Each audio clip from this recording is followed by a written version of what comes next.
Bienvenidos a Más que una historia. El día de hoy tenemos a una joven y aguerrida legisladora que ha sido integrante de la entonces Asamblea Legislativa del Distrito Federal, jefa delegacional de la Miguel Hidalgo, 2 veces diputada federal en las 58 y 61 legislaturas, senadora actualmente de la República, presidenta de la Comisión de Relaciones Exteriores. Una mujer de profundas convicciones desde temprana edad, muy temprana edad, ha incursionado en el Partido Acción Nacional y siempre ha tenido el ánimo de convertirse en un factor de cambio. Es un honor para nosotros tener a la senadora Gabriela Cuevas. Gracias, Gaby, por estar con nosotros en este programa. Bienvenida. Al revés, querida ministra, el honor es mío. Muchas gracias por esta invitación. No, el honor es nuestro y vamos a invitar a nuestro público televidente a ver una semblanza de la senadora Gabriela Cuevas. La senadora panista Gabriela Cuevas Barrón nació en el Distrito Federal y estudió Ciencia Política en el Instituto Tecnológico Autónomo de México, ITAM, así como Teoría Política y Gestión Pública en la Fundación Konrad Adenauer y en el Instituto de Estudios Humanísticos Chilenos en Santiago de Chile. Ingresó al PAN en octubre de 1994, donde realizó diversas y destacadas actividades de asesoría en relaciones públicas y comunicación social y coordinación de acción política. También tuvo distintos cargos de elección popular. Fue diputada local en la Asamblea Legislativa del Distrito Federal, jefa delegacional en Miguel Hidalgo y diputada federal. Actualmente es senadora de la República, integrante, entre otras, de la Comisión para la Igualdad de Género y presidenta de la Comisión de Relaciones Exteriores y de la Delegación Mexicana ante la Unión Interparlamentaria. En este organismo forma parte del comité encargado de promover el respeto del derecho internacional humanitario. Gabriela Cuevas es especialista en temas relacionados con el ámbito electoral, políticas urbanas, diplomacia parlamentaria, transparencia y rendición de cuentas, derechos humanos y migración. Además de los artículos que ha publicado en distintos periódicos, ha participado en la publicación de diversos libros. Entre ellos destacan Retos y obstáculos en la implementación de la reforma constitucional en materia de derechos humanos, editado por la Suprema Corte de Justicia de la Nación y la UNAM. La senadora Gabriela Cuevas Barrón fue miembro fundador de la Fundación Educa México AC, un organismo no gubernamental y no lucrativo creado en 1995 por un grupo de jóvenes en beneficio de la educación de personas de escasos recursos y que apoya distintas comunidades educativas.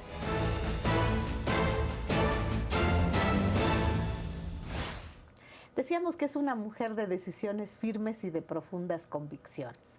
Gabriela Cuevas, desde los 15 años, ingresa al Partido Acción Nacional. Yo quisiera preguntarte, Gaby, ¿cómo una niña, eras una niña de 15 años, de quien sigue siendo muy joven y muy guapa, nótese, cómo una niña de 15 años, siendo mujer, entra a formar parte de un partido político que, bueno, no necesariamente era un lugar establecido ni para las mujeres ni para las jovencitas? ¿Cómo es tu llegada al PAN? ¿Por qué incursionas en este partido político? Pues sí es raro, como que a los 15 años pues los jóvenes no están en el rollo de voy a meterme en un partido político, ¿no? Difícilmente votan.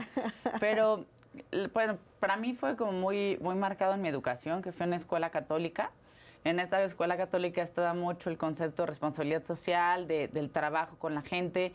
Y pues, al final creo que sí la fe es como un don y a mí me costó mucho trabajo. Entonces, esta parte como de tener que cumplir como con ciertas obligaciones se me complicaba, entonces más bien dije que es la parte que sí me motiva y me gustó mucho la parte de ir a hacer misiones a los pueblos. O sea, lo canjeaste, lo catapixiaste exacto, al modo de Chabelo. Y pues es que creo que al final hay que estar donde te hace feliz, donde tienes algo que dar, porque estar a la fuerza no creo que no va a ser feliz ni a uno mismo ni a la otra persona. Ni vas a hacer las cosas bien. Exacto, entonces algo que me pareció como mucho más interesante, y lo digo con mucho respeto, pero sí creo que la fe es un tema muy personal. A mí ir a misa se me complicaba muchísimo. No sé si era la rebeldía o que de plano no venía con ese chip, pero la parte del apostolado y del trabajo en las comunidades siempre me Ese gustó. te llamaba la atención. Entonces, más bien, pues empezamos un poco en Querétaro, pero, o sea, como el pueblo feliz, ¿no? Toda la gente creía en Dios, toda la gente tenía trabajo. Entonces, sí, no había mucho que aportarle al pueblo. Entonces, nos fuimos a Hidalgo, a la Huasteca, un pueblo que se llama Dexto. Complicado el pueblo en un sentido que empezaban flujos migratorios importantes, una comunidad muy chiquita, con una dinámica muy activa, pero pues teniendo las carencias que tiene la Huasteca hidalguense. Entonces, y te mandan a la misma escuela, vas en misión de tu misma escuela. Así es, nos mandan a la misma escuela, me dicen, bueno, pues organízala de entrada, la organizamos mixta. Que ya para el Regina no era pecaminoso. No, porque pues, al final sí nos cuidaban. Y también estaba como esta parte de buscar que haya pues, jovencitas de diferentes generaciones, todas involucradas en un mismo proyecto. Entonces se creó un grupo muy, muy bueno, muy padre, muy plural, y trabajamos con la gente. Pero después las cosas empezaron a complicarse cuando, pues en ese entonces yo no tenía como mucha noción de cómo afectaba la política a la vida de la gente, y el delegado municipal, pues lo cachamos que andaba una robadera bárbara. Entonces llegué a mi casa y le dije a mi papá que la culpa de todo lo tenían los políticos. Dice, ¿no? Que creo que a la fecha, pues, la verdad es que la mayoría de la gente nos sigue culpando. Ahora me toca estar en esta cancha, pero esa era como mi reclamo. Y me dijo, bueno, ¿y qué vas a hacer con eso? Pues meterme y arreglarlo. Entonces, a partir de eso... ¿Tenías como que cuántos dije, años, Gaby? 15. Ah, bueno. Entonces, sí, la verdad es que agradezco la paciencia de mis padres, pero pues de ahí traté un poco y lo confieso así, primero fui a ver a unos amigos de mi papá, trabajaban para el PRI. Después de una plática no muy larga, acabé asustada y dije, yo eso es justo lo que no quiero. Luego, pues otro amigo de mi papá me dijo, yo soy del PAN y pues nada más te quiero avisar que nos juntamos los lunes y pues ahí si quieres ir es en tal lado. Pues vamos. Y cambió mucho mi concepción porque cuando llegué a esa primera junta del PAN, pues primero eran todos jóvenes y nadie hablaba de votos. Eso era lo que creo que me choqueó en el mejor sentido. ¿Hablaban más de cambio? Hablaban de cómo hacer una colecta de víveres había una importante hambruna en la Sierra Tarahumara. Entonces, como yo traía eso en la cabeza, como social, que, sí, claro. como que de aquí soy, y me quedé, y eso fue en octubre de 1994. Pero yo quiero que nuestro público se dé cuenta de una cosa, cómo Gaby descubre desde los 15 años su facilidad para la política. Ella llega a una comunidad a hacer misión, no, primero a una escuela de monjas donde negocia el no ir a misa ni hacer cuestiones de rito por hacer misión. Y luego llega a hacer misión y llega a decir, este señor tiene que irse porque y no nos hicieron caso, siguió el delegado municipal. Pero nada más para concluir lo de la misión, ¿ahí qué sucedió? ¿Te enfrentaste a él? ¿Qué pasó? Pues sí hicimos los reclamos y todo, evidentemente le resultamos de lo más incómodo. Pues la relación con el gobierno siempre es importante porque, por ejemplo, para quedarnos a dormir, pues nos quedamos en la clínica de salud. Entonces, pues si te peleas con el gobierno no te va bien y no tienes ni dónde dormir. Pero pues ya un poco, digamos, con el tiempo entre que entré a la política y luego entré a estudiar al ITAM, ya no daba el tiempo para todo. Y ya, pues como que se quedó ahí ya luego abandonada la misión. Y pues un poco también como que me cambió la vocación de, digamos, como más de casi ONG, que de hecho también participaba en algunas ONGs y eso en ese entonces, a involucrarme más en un trabajo ya propiamente político. ¿Por eso decides estudiar ciencias políticas en el ITAM? Pues esa fue un poco, digamos, una confusión y un pleito familiar. La elección de la carrera no fue tan libre como yo hubiera querido. ¿No? ¿Hubo cierta inducción? Pues sí, digamos que fue la típica frase paternal de cuando tú te mantengas, tú decides qué estudiar. Entonces, ya toro pasado, pues, no veo que los politólogos hayan politólogos muy ricos y demás, pero bueno, en ese entonces yo quería ser filósofa. Entonces, pues me dijeron que no. Pero bueno, pues mal que bien. Pero no era tan lejano ser politóloga, ¿no? Claro de alguna manera, pero pues entras al análisis, sí, que era lo que a ti te gustaba. Y había muchas materias de filosofía, pero bueno, ese era como el debate familiar. Y luego confieso que quise ser abogada y como que tampoco hubo como mucho consenso en la familia. Entonces dije, ya, está bien, me meto lo que quieran, pero déjenme en paz. ¿Y te vas al ITAM? Entonces me dijeron, bueno, métete al ITAM. Tenía muy buena familia ITAM, sigue teniendo. Y dije, a ver, de todas estas carreras, pues me gustó ciencia política. Entonces fue un poco como esa la reflexión de la carrera, más que un tema de del trabajo político. Pero en tu vida profesional y ahora que te dedicas a la carrera política, pues es algo que te ha servido muchísimo. Así es, al final se volvió muy compatible, pero cuando entré al PAN en ese octubre de 94, nunca fue pensando en, ay, quiero ser senadora. Nunca pensé en un cargo de elección, es más, el cargo de elección me llegó, no fue lo que yo buscara. ¿Cómo sucede eso? A partir de todo esto de estar haciendo misiones y todo este trabajo social, después entró al PAN, estaba haciendo mucho trabajo en mi distrito, pues ahora sí que una civil más participando en la política, pero no sé exactamente cómo, pero en el CEN del PAN se enteraron que yo había estado trabajando en misiones. Y me dijeron que el PAN quería organizar como un trabajo para los jóvenes de Acción Juvenil, algo que les diera mayor sensibilidad social. Entonces me hablan, y vente a trabajar un ratito al CEN, nos ayudas a organizar esto sin el perfil religioso, pero sí con un acento social importante, nada más que pues no sabemos ni por dónde entrarle la logística ni demás, entonces pues tú te encargas. Entré te a dan trabajar mano un libre, rato. pues qué padre. Pues hice como los manuales, la agenda de trabajo, como que todo para dejar encaminadas ese trabajo del PAN. Y de ahí ya me quedé trabajando en el Comité Ejecutivo Nacional en Acción Juvenil. Cambió el secretario juvenil, el nuevo me invitó a trabajar en Acción Política, volvió a depender de mí toda la parte de acción social, ya con la parte de universidades, de cultura. Ahí estamos hablando que tenías 19, 20 años. En 1998, sí. Ajá. Sí, ya tenía edad Pues sí, para votar. Sigues estando muy joven. Ya había votado en la elección de 97 por primera vez. Y luego de ahí, pues como que también empezaron a pasar muchas cosas. Vino la campaña de Fox, que fue una efervescencia para los jóvenes importantísima. Tratamos de hacer como una campaña para los jóvenes muy distinta, con conciertos, con eventos y propuesta cultural mucho más abierto, o sea, no al típico perfil del electorado panista, sino un tema generacional. Sí. Y creo que fue una apuesta que dio resultado. El comentario que se hacía en esa época a nivel medios de comunicación era ese, la participación tan activa de la juventud en esas elecciones. Así es, y se notaba y se sentía esa efervescencia. Bueno, armamos algunos conciertos de apoyo a Fox y lo que se sentía la gente, hubo uno que llegaron 20,000 jóvenes. Era una cosa impresionante, ¿no? El PAN no estaba acostumbrado a esas convocatorias. Luego lo veo para atrás y digo, qué irresponsables en el PAN de esa edad dejarme organizar algo con 20,000 personas, ¿no? Sabían quién les estaba organizando. Y ya de ahí, pues más bien, pasando la campaña de Fox, decidí enfocarme mucho más en mis estudios.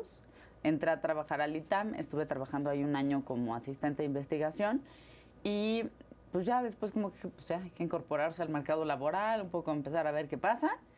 Y pues que me entero que me voy de diputada porque, bueno, para esto, un poco yéndonos otras para atrás, en el año 2000, pues, sí traía yo un buen promedio en el ITAM, acabé el ITAM con 8.5 de promedio. Muy bien. Que pues, para el nivel de exigencia del ITAM arriba de 8 es vanidad.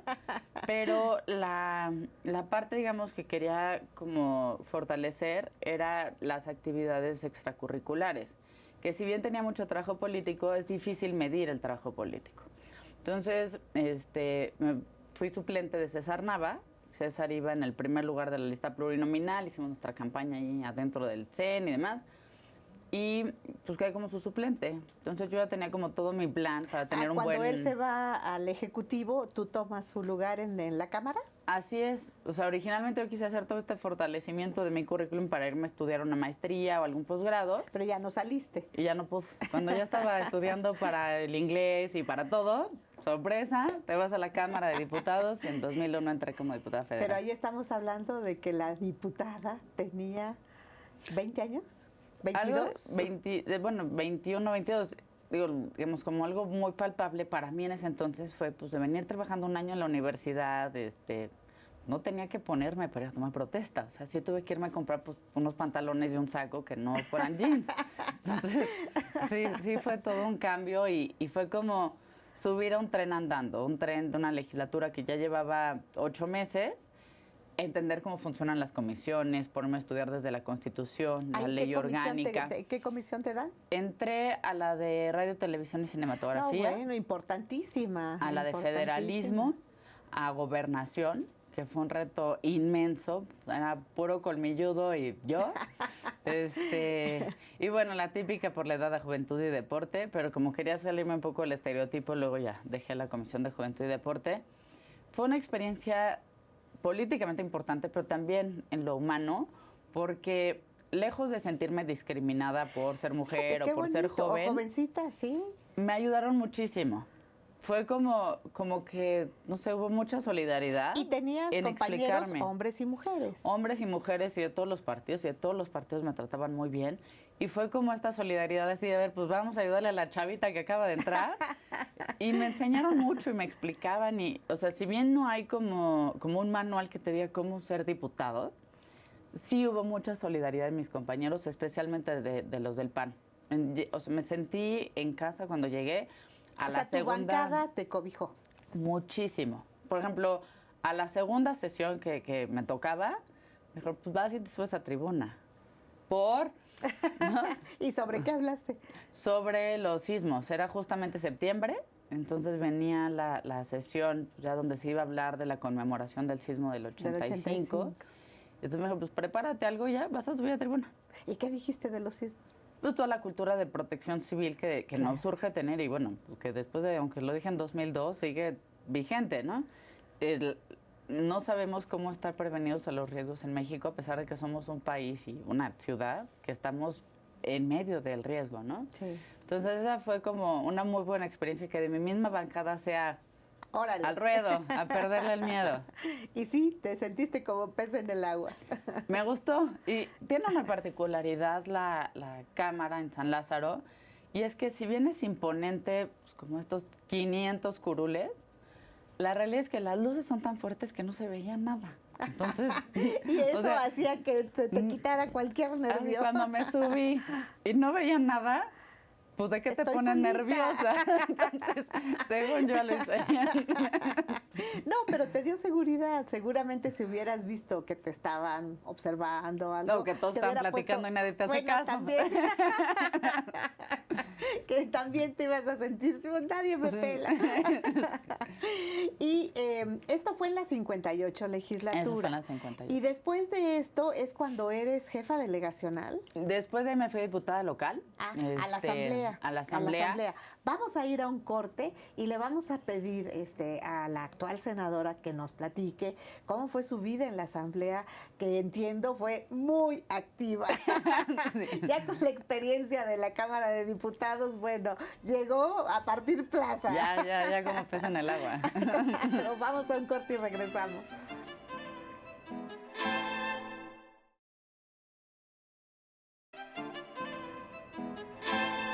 Pues ahora la legisladora está como integrante de la Asamblea Legislativa del entonces Distrito Federal, pero aquí no llegas por suplencia como sucedió en la Cámara de Diputados. Aquí sí hiciste campaña, fuiste de mayoría relativa. Así es, me tocó hacer campaña en el Distrito 14, que es Miguel Hidalgo, en la parte de la delegación Cuauhtémoc. Muy interesante, soy en eso muy aplicada y muy perseverante en cómo hacer campaña. Pues la veían y decía, ¿cómo no vamos a querer que sea nuestra asambleísta? No crean, no era tan fácil al principio. La ciudad estaba como pues muy de PRD. Entonces, a tocar casa por casa, buscar a los vecinos, saber qué propuestas había. Y fue una campaña muy interesante porque si bien en ese entonces mi contrincante más fuerte le metió muchísimo dinero, pues yo la verdad es que era mi primera campaña, yo pues no tenía como esa experiencia. Entonces fue trabajarle muy duro, fue mucha cercanía con los vecinos y me encantó. Creo que hacer campaña es una de las cosas de más aprendizaje para un político. ¿Y la delegación Cuauhtémoc, que es donde estaba tu distrito, comentas? Así es, tocaba la Roma Norte, Roma Sur y las Condesas. Ah, no, bueno, una zona bonita, ¿no? Una zona linda. Bonita, compleja. Fue justo cuando empezaba a cambiar pues todo esto la Condesa. Sí, de residencial a ya le decían en ese entonces la Fondesa, que bueno, ya ahorita sí, ya está un poco más ordenada, pero todo eso, empezaba todo el caos de los cambios de uso de suelo. Sí. Entonces que ahora lo hacen una colonia muy atractiva, ¿eh? Sí, muy atractiva. Tuvo mucha plusvalía a partir del desorden, ¿quién lo viera? Pero fue una época, esa asamblea políticamente muy complicada, hay que recordar, fue la época de los videoescándalos. del desafuero de López Obrador, de pagarle la fianza a López Obrador. A ver, ¿cómo estuvo eso de pagarle la fianza a López Obrador si tú eres panista? Bueno, la realidad es que en México se nos complica mucho entender que debemos cumplir la ley. Pero luego hay quienes quieren utilizar la ley con fines de pervertirlo y de martirizarlo. Y ese era el caso de López Obrador en ese entonces. Estaba, como sigue estando con este de ser presidente de la República, y lo que quería era pues jugarle al Mandela, al Gandhi, a ser aquel gran mártir de la democracia, diciéndose un perseguido político. La realidad es que este señor hizo una carretera en Santa Fe, en un predio que no debía, estaba argumentando que estaba haciendo caminos para los pobres. No, a ver, es para uno de los hospitales más caros que existen en el país. Y a partir de ello victimizarse y decir que los poderes del cosmos y de los malos querían todos meterlo a la cárcel. Ahí nuestro público debe de recordar que esto que menciona la senadora fue un juicio de amparo que se promueve precisamente por la construcción de esa carretera. Se concede la suspensión para que no se lleve a cabo y de todas maneras se hace y se denuncia la violación a la suspensión. Entonces, como se denuncia la violación a la suspensión, cuando se infringe con una medida de esta naturaleza, el juez de distrito da vista a la gente del Ministerio Público una vez que esto está firme, es decir, que ya un tribunal de alzada, como es el tribunal colegiado, confirmó. Entonces da vista al Ministerio Público. El Ministerio Público puede o no ejercer acción penal por ser un delito de administración de justicia. Y aquí no ejerció acción penal, sin embargo los abogados promovieron un juicio obligando al MP a pronunciarse, y es cuando viene precisamente ya el proceso penal. Se pronuncia diciendo que sí va a ejercer la acción penal y bueno, pues se inicia. Como era autoridad, había que desaforarlo, y ahí es donde Gabriela Cuevas entra en acción. Bueno, es que podía haber enfrentado su juicio en libertad o en la cárcel. Así es. Y cualquier ser humano medianamente normal prefiere enfrentar un juicio en libertad. Claro. Nadie va a la cárcel porque quiere, salvo este personaje que quería ir a la cárcel, quería la foto tras las rejas y decir que era una víctima del régimen. Y entonces tú fuiste y le pagaste la fianza. Sí, al pagar esa fianza, pues fue evidenciar la mentirota, decir, oye, este señor no tiene que ir a la cárcel. O sea, eso es falso. Entonces vamos a ponerle a las cosas sus nombres. Y fue sí quitarle la cortina a un teatrote que no le cayó bien. Díganme si no es aguerrida. Díganme si no lo es. Pues yo creo que fue una época complicada para todos, ¿no? De mucha polarización, de mucho encono en el país. Pero creo que algo que debemos ir quitando son todos estos velos y mentiras que tiene a veces la política y donde quieren torcer la ley para victimizarse. Las cosas están, insisto, cualquier ciudadano, pues así que tú lo sabes mejor que cualquier otro, puede llevar su juicio en libertad o no. Si tiene ese derecho, pues yo creo que el 100% de la gente decide enfrentar un juicio en libertad. Bueno, aquí finalmente lo que nos demuestra es lo que siempre has tenido, un carácter firme, decidido y con la idea fija en lo que quiere. Pero después de la asamblea, ¿o hubo alguna otra situación digna de mencionarse? Bueno, en la asamblea hubieron temas muy interesantes, pero creo que en un balance sí definió mucho el estar en la asamblea, luego buscar la jefatura delegacional, porque fue estar muy cerca de los problemas locales. Bueno, la asamblea era parte del órgano legislativo del entonces Distrito Federal, entonces eso te acercó muchísimo. Y luego eres promovida a ser candidata para una delegación. Así es, gané la elección interna en mi partido, que además fueron reglas muy complicadas en ese proceso. Luego ya gané la elección constitucional y me tocó ser jefa delegacional a los 27 años. No, muy joven, muy joven. Entonces, esa sí fue difícil. Yo te conocí como jefa delegacional. Ay, nos conocimos. Sí, jovencísima. Viniendo aquí a la Corte a promover varias acciones. ¿Cuántas acciones? 11. 11. Entonces, sí, era clienta frecuente. Me debían haber dado mi credencial de pues la calendario, Corte. cuando menos. Calendario.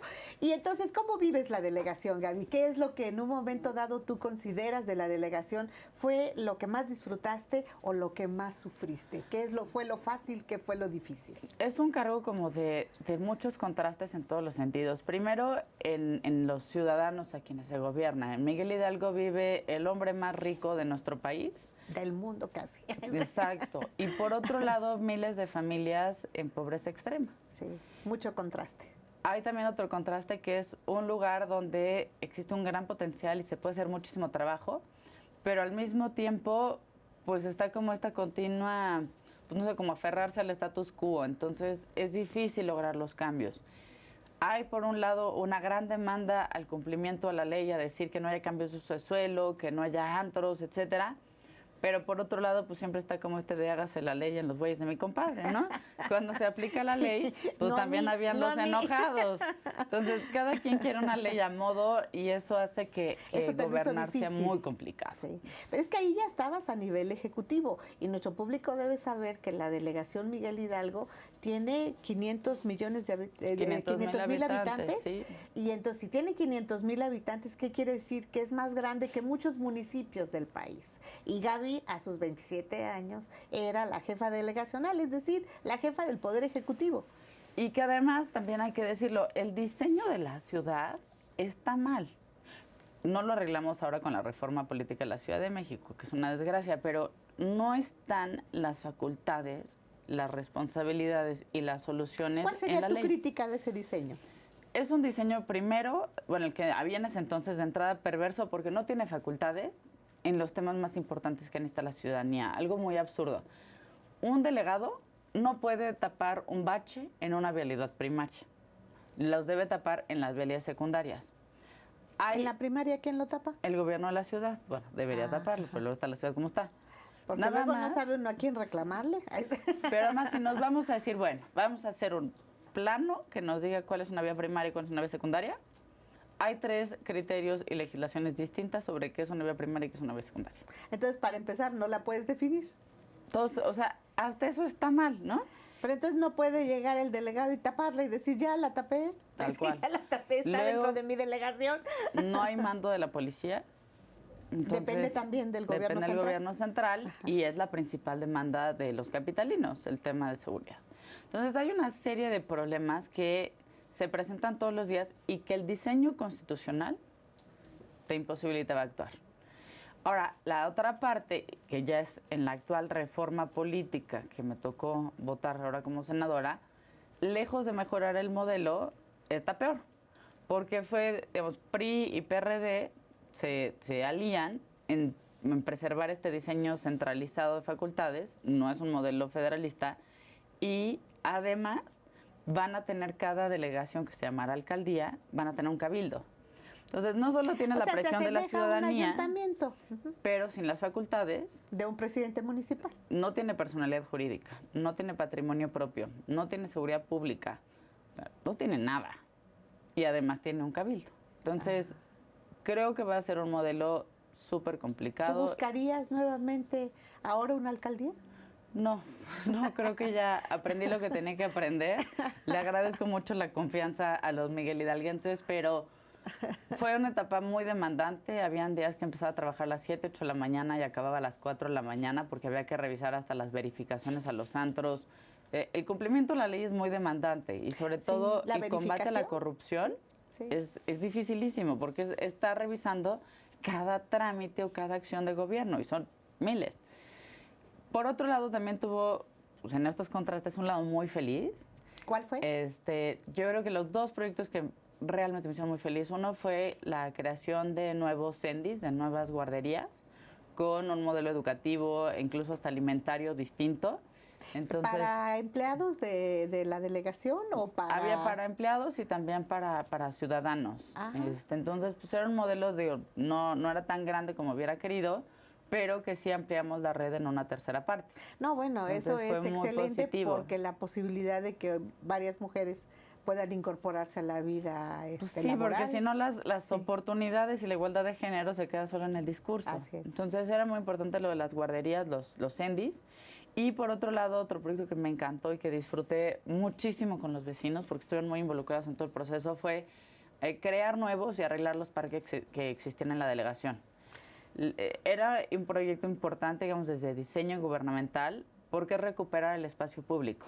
Sí. Es generar ese bien cuando público. Está bonito, cuando está limpio. Y cuando lo siente suyo. Sí. Y cuando sus hijos realmente quieren ir ahí y se entretienen. Entonces fue desde cambiar los diseños, ponerle luminarias, bancas, hasta algunos requerían como pues, hasta árboles bonita, y jardinería, sí. Juegos, unos juegos divertidísimos.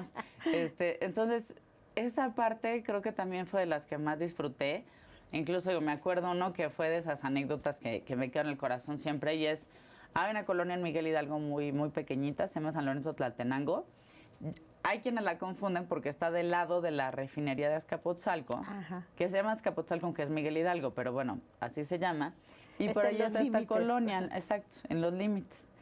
Y de verdad no encontrábamos dónde hacer un parque porque es una colonia muy chiquita, no había ni espacio para banquetas en muchas de las calles. ¿Y dónde lo hicieron? Pues encontramos una invasión a la vía pública, entonces recuperamos ese espacio de la invasión y nos quedó un parque, digamos, como del tamaño de este espacio, muy chiquito. Era un parque pequeñito. Entonces le pusimos que había una resbaladilla, un tobogán y un columpio. Y llegó una niñita súper chiquita, así de jalarme el pantalón de ver, delegada, ¿qué pasó? Diciendo, ¿a qué hora se van a llevar los juegos? Dije, no, pues se quedan aquí en tu colonia. Y se echó a llorar de la emoción de que ya va a tener un parque en su colonia. Entonces, ese tipo de cosas, pues claro que son las que motivan, pero no, la verdad es que dudo mucho que lo volviera a hacer. Fíjate que esa es la diferencia entre recuperar un parque que se vuelve el centro de reunión de una comunidad y el parque que se convierte por el descuido en el centro de reunión de la delincuencia. Así es. O de la vagancia y la... Bueno, dicen que no es vagancia y malvivencia, vagancia y bienvivencia. Exacto, últimamente les va muy bien a los delincuentes. Entonces, esta fue la parte bonita. Esa fue la parte bonita y que me gustó mucho. La parte difícil era, sin duda, el cumplimiento de la ley. No tenemos una cultura de por qué la ley es buena. No entendemos que es un parámetro de certidumbre de convivencia. No entendemos que es la forma en la que podemos organizarnos los seres humanos para hacer comunidad. Y pues entonces tener que partir de que el paso 1 es explicar que tu trabajo es cumplir con la ley, sí hace que el trabajo sea muy largo. Nos hace mucha falta la cultura de la legalidad. Sí. Eso es algo que debemos fomentar desde la niñez. Pero termina entonces la delegación, felizmente. Felizmente, pero y regresas felizmente a la Cámara de Diputados. Sí, la verdad es que sí, felizmente, porque volví a hacer campaña con para mis ser mismos ciudadanos. ¿Por segunda vez? Pues por tercera, los mismos ciudadanos que me aguantaron para diputada local, claro, para delegada y para diputada. Sí, entonces, claro. De cierta forma parecía como una reelección. Habían algunas señoras que hasta me decían, ay, mijita, ¿cómo has crecido? Pero yo sí agradezco mucho pues, esa paciencia de los ciudadanos que votaron 3 veces seguidas por mí. Bueno, eso nada más es el reflejo de tu función. Yo creo que un ciudadano no vota 3 veces por una misma persona si no está convencida del trabajo que hace. Pues sí, o que ya está muy vista, no sé. Pero entonces sí, volvieron a votar por mí para diputada. Regresé a la Cámara. Ahí me metí mucho los temas presupuestales, que son complicadísimos, entonces fue pues, a estudiar y a trabajar muchísimo. También me metí a la reforma de Derechos Humanos de 2011. Una reforma importantísima que dio un giro muy, muy importante a nuestro sistema jurídico. Qué bonita experiencia que te haya tocado como legisladora participar en un acontecimiento pues tan grande desde el punto de vista legislativo. Sí, esa fue muy emocionante y que hoy todavía sigo trabajando en esa agenda ya tantos años después. Y también pues parecida a la Comisión del Distrito Federal. Entonces, digamos, como que fue pues acabar como de redondear toda una trayectoria en temas de la ciudad, una ciudad a la que adoro, agradezco, trabajo, me apasiona. Y además la conoces sí, muy bien.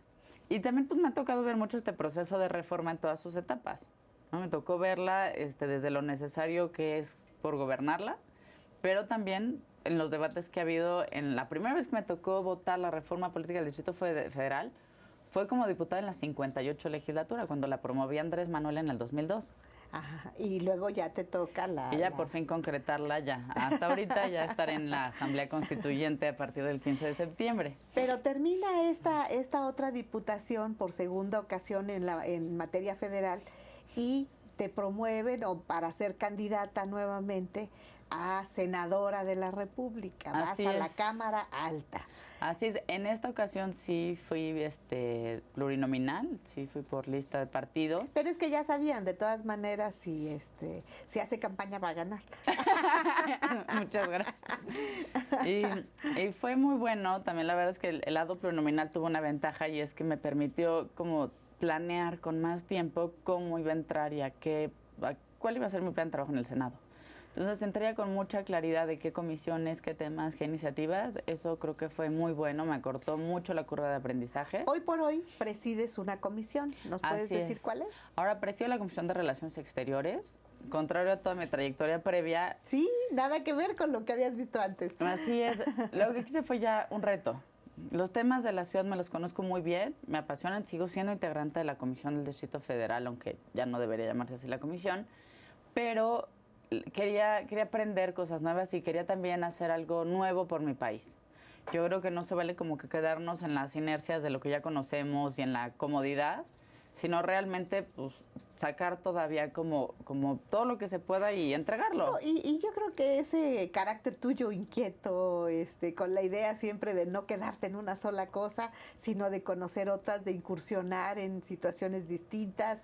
Y bueno, ahorita vamos a platicar, vamos a ir a un corte y vamos a pedirle a la senadora que nos platique todo lo que ella ha realizado en la necesidad y la agenda que tiene de que México tenga presencia en muchos otros países del mundo que actualmente no tenía una relación con una agenda política importante. Vamos a un corte y le vamos a pedir que nos platique de todas estas experiencias maravillosas que ella ha tenido para presidir esta comisión.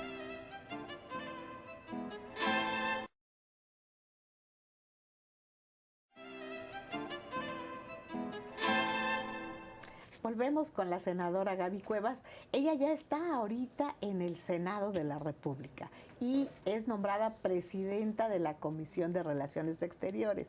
¿Cuál es la agenda que marca esta comisión que tú presides actualmente, Gaby? Bueno, por un lado, la comisión tiene el trabajo muy claro desde la Constitución, ¿no? Tiene el mandato de analizar la política exterior que desarrolla el Ejecutivo, de ratificar los nombramientos de embajadores y cónsules generales, aprobar los tratados internacionales y aprobar la salida de tropas de nuestro país. Ese trabajo, digamos, que marcha bien y que tampoco requiere de, digamos, fuera de uno que otro nombramiento, de alguna que otra autorización o algún tratado, digamos que no es una tarea que sea demasiado complicada. Y pues es algo que aprendiendo y leyendo se puede desarrollar bien. O sea, una comparecencia, un dictamen, analizar un nombramiento, sí requiere dedicación, pero no requiere, digamos, de mayor especialización o de un reto mayúsculo. Entonces, ya que esto empezó a andar muy bien y a tener como muy encarrilado, decidimos, bueno, ¿cómo es que podemos apoyar a México desde el seno de la República, que nos toca la política exterior como facultad exclusiva? Y uno de los temas que nos planteamos fue que México, si bien es un país enorme, somos la 15ª economía del mundo, solíamos ser la 10ª, pero bueno, todavía la 15ª es un buen lugar. Nos falta mucha presencia en el resto del mundo. Si nos comparamos, por ejemplo, con diplomacias como la brasileña o como algunas europeas, o ya no digamos la estadounidense, estamos muy atrás por el tamaño de nuestra economía. México debería estar mucho más presente en muchos lugares del mundo. Entonces dijimos, ¿qué lugares pueden ser estratégicos para México y que podamos nosotros abonar? Esa es la agenda que empieza a plantearse tu presidencia. Así es. Y dijimos, vámonos por ahí, vámonos por abonar en donde realmente podemos hacer una diferencia. Entonces, una primera visita fue a Cuba. Y fue justo, digamos, cuando todavía el presidente Calderón estaba en funciones y antes de que entrara el presidente Peña. En la transición prácticamente. Entonces, fue muy interesante porque lo que buscamos fue generar una agenda que no fue una agenda ideológica, sino una agenda de trazarnos objetivos, de encontrar las coincidencias, de construir y también de un profundo respeto en las diferencias que existen entre cada país. El único, digamos, mandato muy claro como límite que nos da la Constitución es el de los derechos humanos. Pero fuera de eso, México debe ser profundamente respetuoso de los sistemas y de la organización de cada país. Y yo Ahora creo sí que nuestro país sí se ha caracterizado por eso. México jamás ha tenido una política intervencionista, ni mucho menos. Y qué bueno que ahora tu presidencia en esta comisión, pues trate de buscar este tipo de relaciones en otros países que antes no había una presencia tan tangible, tan palpable. Pero tú dices que hay una situación especial en Cuba en relación con los derechos humanos, a pesar de que se dice que es un país pues que tiene ciertas restricciones. Sí, yo creo que sí hay una parte, digamos, en derechos políticos que claramente se entienden diferente a lo que nosotros conceptualizamos. Que eso es importante, que nosotros conceptualizamos, y ahí es donde nace el respeto a ideologías, a maneras de pensar, a maneras de ser y de ver la vida en otros países. Así es, y que bueno, pueden haber violaciones a derechos humanos en otros países, sin duda suceden, pero creo que eso es un análisis que requiere mucho más profundidad que únicamente, digamos, lo que de repente nos enteramos por internet o por alguna nota, ¿no? Pero que no nos toca juzgarla ni hacerla. Y que si en algún momento quisiéramos hacer un análisis más profundo, entonces hay que meternos a fondo y entonces sí tener un compromiso con esa causa, pero no podemos estar como esas medias tintas de medio voy un ratito y entonces ya te digo qué hacer, ¿no? Yo creo que en Cuba, contrario a lo que a veces podemos ver, sí es una concepción distinta. Por ejemplo, a nosotros nos encanta decir en México que tenemos derecho absolutamente a todo. Pero ¿dónde está el ejercicio de esos derechos? Por ejemplo, pues tenemos un derecho a la salud y tenemos derecho a una educación laica, obligatoria, gratuita, y el gratuita yo creo que se lo cuestiona cada ciudadano de nuestro país. Si lo vemos en Cuba, ese ejercicio de derechos es súper real. Quien quiere atención a la salud la puede tener, es una de las mejores del mundo. En temas de educación, o bueno, ahora que está de moda el tema del deporte, hay temas donde el ejercicio de derechos a veces habla mucho más que la parte meramente declaratoria. Entonces, yo creo, y es digamos, una filosofía muy personal, que no podemos ir por el mundo haciendo juicios de valor cuando pues, nada más tenemos como una embarradita de lo que está sucediendo en ese país. Entonces, yo creo que nuestra relación con Cuba debe ser mucho más práctica, más consistente y también como una alianza regional. Al final, Cuba, pues es innegable el poder político que tiene la diplomacia multilateral. La vecindad que hay con nuestro país, que realmente es muy Sería cercana. una posición estratégica por temas de turismo, de petróleo, de energéticos, de desarrollo de Centroamérica, en fin, se puede desarrollar una agenda muy importante. Entonces, esa fue una porque en el contexto que nosotros... Y esa fue la primera, ¿verdad? Fue la primera y fue antes, insisto, de que entrara el gobierno del presidente Peña. Entonces, ahí recogimos muchos temas de la agenda pendiente y la entregamos al equipo de transición del presidente Peña. Y que nos dio mucho gusto ver después pues, que eso se fue materializando en acuerdos entre ambos países. Entonces, eso fue como... Dijiste, una primera gran satisfacción. Viendo un producto de mis propuestas. Que sí le abono a mi país. O sea, esa parte, yo sé que es difícil como ciudadano percibirlo. La política exterior suena, bueno, como al topos uranus de Platón. Pero la verdad es que al final sí repercute en nuestra vida cotidiana, aunque no nos demos cuenta. Pero nuestro público debe de saber que Gaby no se ha concretado exclusivamente a la visita de un país vecino, no. Debes platicarle a nuestro público todos los demás países mucho más alejados, no solamente en distancia, sino también alejados en cuanto a costumbres, en cuanto a idiosincrasia, en tu manera de ser y de pensar. ¿Quisieras platicarnos a dónde más has ido? ¿Irán, Jordania? Claro que sí, platicaría, ministra, las experiencias me parecen más significativas y que también han sido de lo más cuestionadas en la opinión pública. Una, la visita a Jordania. Fue la primera vez que visité un país musulmán, entonces también fue como quitarme prejuicios y telarañas de la cabeza. El Islam no es ISIS, no es lo que vemos, digamos, en estas tragedias y en las noticias que nos parten el alma. Es una manera de pensar y de ver las cosas. Es una religión tan respetable como las cualquiera. Demás.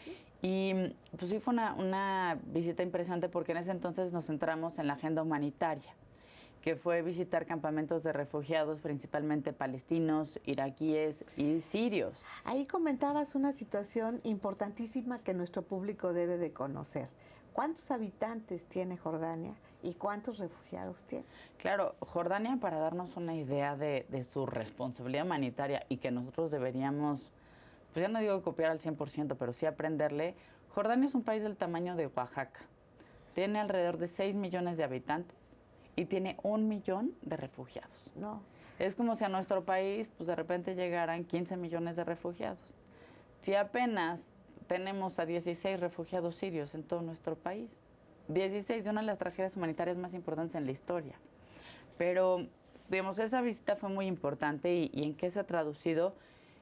Pues me parece también en ahora sí que mi bebé legislativo más importante. Y bueno, eso es lo importante, que lo traduces a trabajo real. Así es, sí, no es hacer turismo parlamentario, lo que se trata es que le sirva a mi país, porque trabajo para mi país. Claro. Y de lo que me di cuenta en esa visita a Jordania fue primero la necesidad humanitaria, pero también de la carencia de una legislación sobre el derecho internacional humanitario, no solo en México, sino en toda América Latina. ¿Y estás proponiendo una reforma? Bueno, ya entró en vigor hace unos días.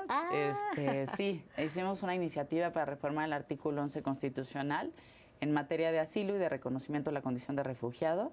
Después de 3 años de muchísimo trabajo y discusión y sobre todo sensibilización de por qué es importante. ¿Cuál es el sentido de la reforma? ¿Cómo queda el 11 constitucional? Justamente el 11 constitucional en esta parte fue el patito feo de la reforma de derechos humanos de 2011. Entre el peloteo en las cámaras, entre senadores y diputados, pues ya no daba tiempo de arreglar el 11 porque quién sabe luego qué iba a pasar en el pleito entre las cámaras. Y así se publicó. Y el problema en esa vieja redacción del artículo 11 es que confundía asilo territorial con diplomático y confundía también, digamos, el genérico de asilo con, o sea, decía, por motivos políticos se dará asilo político y por razones humanitarias se otorgará la condición se otorgará refugio. El refugio no existe en ninguna convención ni tratado internacional que diga refugio. La solicitud que se hace es la solicitud de asilo. La consecuencia es el reconocimiento de la condición de refugiado, que es muy distinto.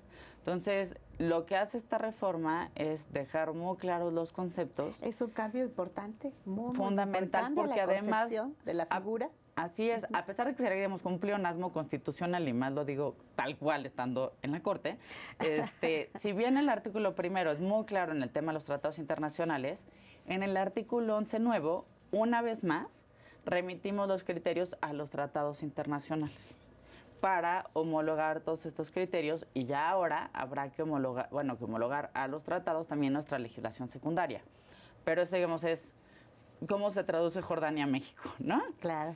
Pero vas a otros lados. Así es. Y luego otra experiencia que también creo que ha sido muy importante, ahora Irán se volvió pues uno de los momentos importantes y de los países que están de moda en el mundo.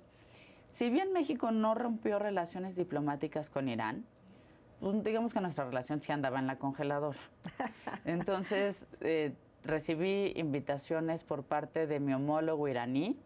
Fue una sorpresa, la verdad lo confieso. Entonces, sí tuve que ponerme a estudiar y a revisar, por qué era importante o no atender esta visita.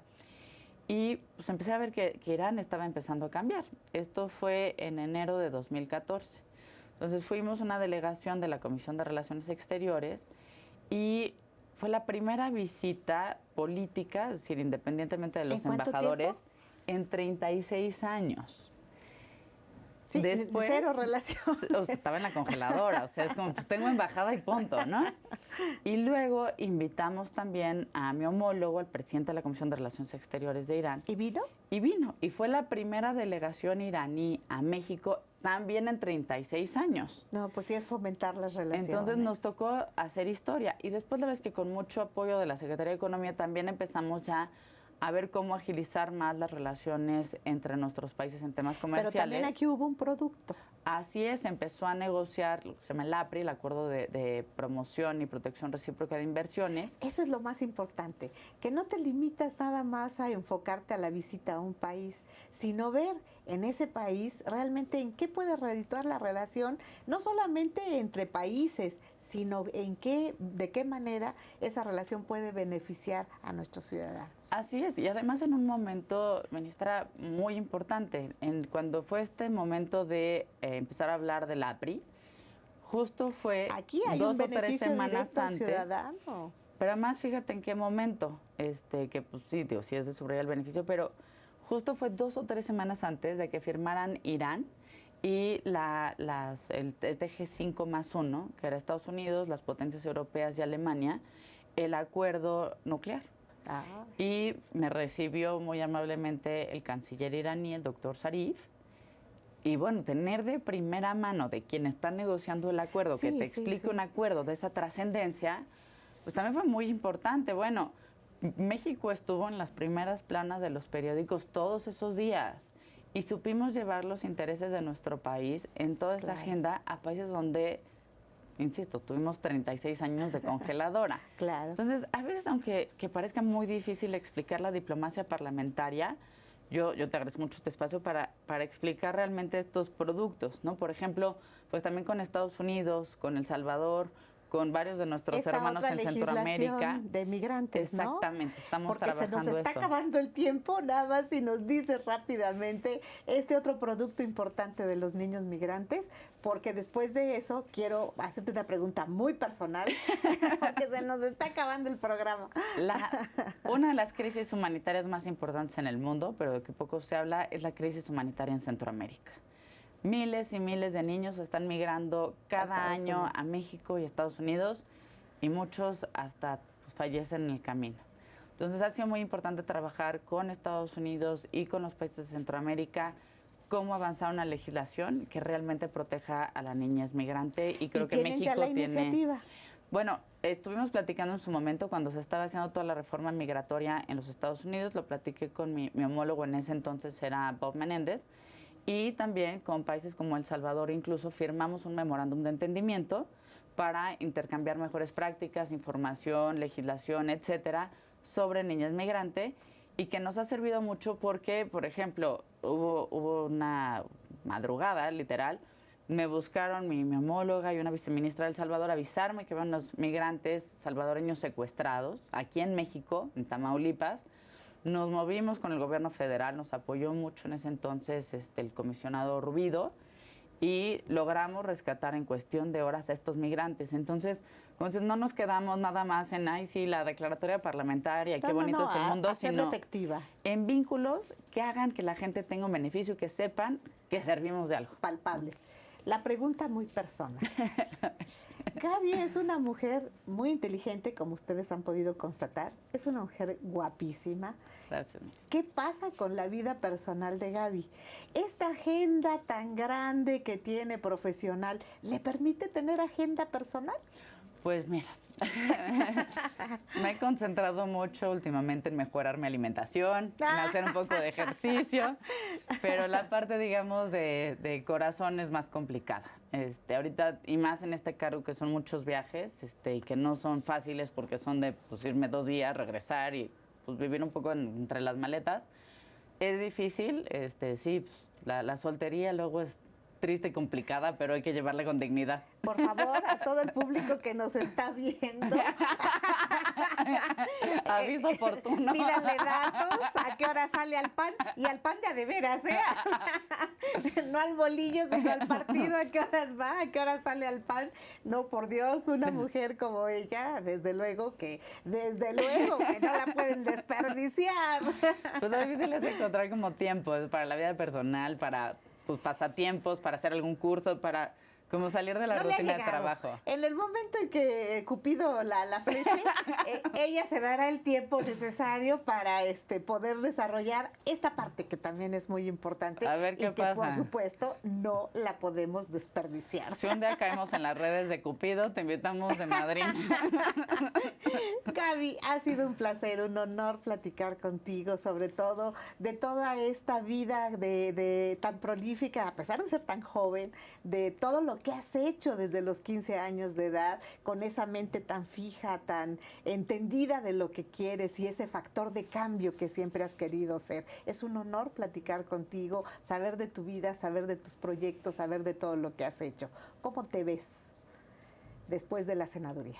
No sé, la verdad es que pues cuando ya, o sea, no voy a haber ni cumplido los 40 años cuando salga del Senado, entonces no sé exactamente, digamos, qué se hace como en la segunda mitad de la vida, pero me ilusiona mucho lo que estoy haciendo ahorita, me estoy concentrando en dar el máximo, en estar plenamente entregada. No futureas. Yo creo que no se vale futurear porque la gente no me paga para estar futureando. Haces bien. Entonces, pues así que venga lo que los ciudadanos quieran. Por mi parte, me dedico a entregarles buenos resultados y buenas cuentas. Excelente. Y el honor ha sido completamente mío, tan agradable plática que hasta ya me hiciste confesiones. Antes de despedirnos, de veras, ha sido una plática maravillosa. Quisiera pedirle a la senadora si nos haces favor de mandar un mensaje para nuestros televidentes. Yo creo que en estos tiempos en los que pues, a veces tenemos como el ánimo en el piso y vemos que los políticos no nos dan buenas noticias y que luego pues, ni siquiera en las Olimpiadas nos va bien, y creemos que la frustración es mucho más grande que nosotros, es justamente el momento en el que necesitamos saber qué es lo que nosotros podemos darle a nuestro país.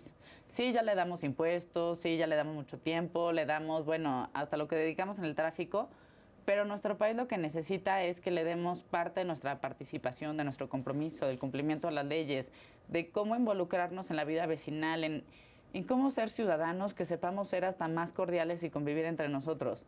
Y realmente el cambio, si quisiéramos cambiar incluso el universo, nunca habrá mejor forma de empezarlo que por uno mismo. Y creo que eso es lo que necesita nuestro país. Ciudadanos que lo queramos, que entendamos que los políticos no hacemos al país, sino que lo hace la calidad de su gente. Muchísimas gracias, Gaby. Un placer y un honor haberte tenido con nosotros y gracias a ustedes por dispensarnos su tiempo para estar con nosotros en esto que ha sido mucho más que una historia. Muchísimas gracias. Muchas gracias, ministra.